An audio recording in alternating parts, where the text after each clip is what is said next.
नमस्कार मो चैनल को आपण मानक स्वागत। चलते देखा आज पालंग पनीर करवा केमी कौन बनाऊँगी आपण मानक देखा तापाई नहीं पालंग शाग पनीर मसला नहीं टमाटो पियाज कंचा लंका काजू दीटा अदा रसुण किसी धनिया पत्र फोड़न देवाई नहीं जीरा गोटे सुखिला लंका आउ अल्प किसी दही नहीं लुण स्वाद अनुसार लुण नहीं हल्दी जीरा गुंड आ धनिया गुंड लंका गुंड ए दबानी। चलतु स्टार्ट करवा। गैस को ऑन करवा किसी गरम पानी से दबा पानीटा फुटापी किसी समय छाड़ा पानी फुटीगले पुणी से शाग दे 2 मिनट सिझेबा। चलतु पानी फुटापी छाड़दे पानी आमर फुटीगला आम ए शाग से पकईदे सब शाग पकईदे बेसी समय तक फुटेबानी मात्र 2-3 मिनट फुटेबा ना शाग सब सीझीज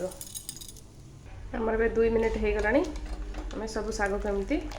बाहर करनवा नहीं शुखला जगह रखा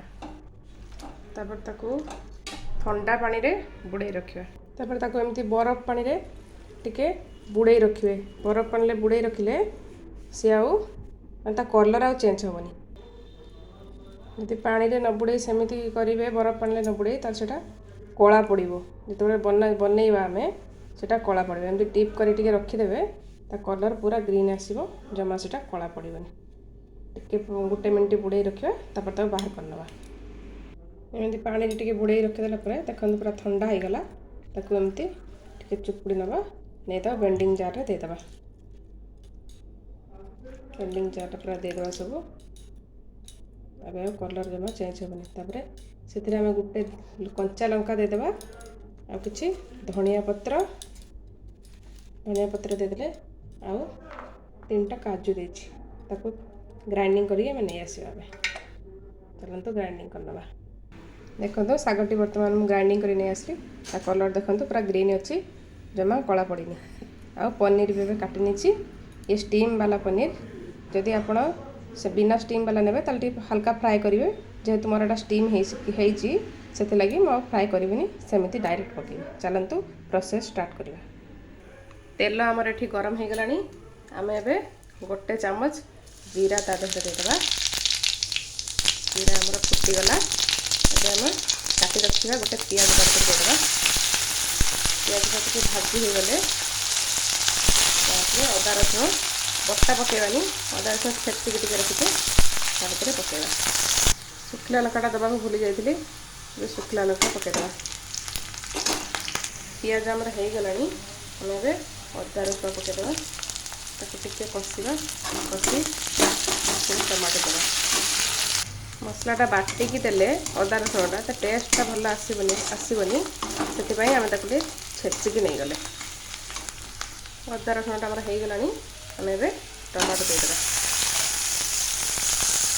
टमाटो कषा हल्का टे पानी दे घोड़ेदेवा टमाटो सीझापी हल्का टे पानी देदेवा घोड़ेदेवा हल्का टे पानी देदेवा हल्का टे गोटे चामच पानी देवा बेसी नहीं हल्का टे पानी देदेवा ये कस्तूरी मेथी जो कहवाक भूली जाती गोटे चामच कस्तूरी मेथी टे देदेवा भल बास्नाटा आसो कस्तूरी मेथी देले घोड़ेदेवा तो टमाटोटा आम जल्दी सीझीज मसलाटा देखते आम टे आसला आगे समय छाड़ीदे कलर केमती आसला देखते आगे समय छाड़ीदे सब देख मसलाटा देखते हो आसला आम यही स्टेज दही रखी आउ स्वाद अनुसार लुण हलदी जीरा गुंड धनिया गुंड ए पकईदे टे पानी देदेबा पानी दे कषा हल्का टिके पानी रे देखते एमती गोले ने गोले देदेवे पुणी ताको कषिबे दही दे सारा पर एमती किसी दिन कषिबे से पुणी तेल छाड़ा पर्यंत देखो आम मसलार तेल छाड़ी आसला आम यही स्टेज कौन करवा ना जो पालंग शागटा रखी देदेबा पानी टिके दबा हल्का टिके पानी दे फुटापी छाड़ीदे देखो केमती बबल्स आसला आम यही स्टेज पनीर सब देदेबा पनीर देदेले किसी समय भितर को पशिब ପନିରଟା ଦେଇଦେଇ ତାକୁ ଆଉ ଟିକେ ସମୟ ଛାଡ଼ିଦେବା। ଦେଖନ୍ତୁ କେମିତି କଲର୍ ତାର ଆସିଗଲାଣି, ପୁରା ବଢ଼ିଆ କଲର୍ ଦେଖାଯାଉଛି। ତ ବାରମ୍ବାର ଏମିତି ଏପଟ ସେପଟ କରୁଥିବେ, ନହେଲେ ତଳି ସବୁ ଲାଗିଯିବ।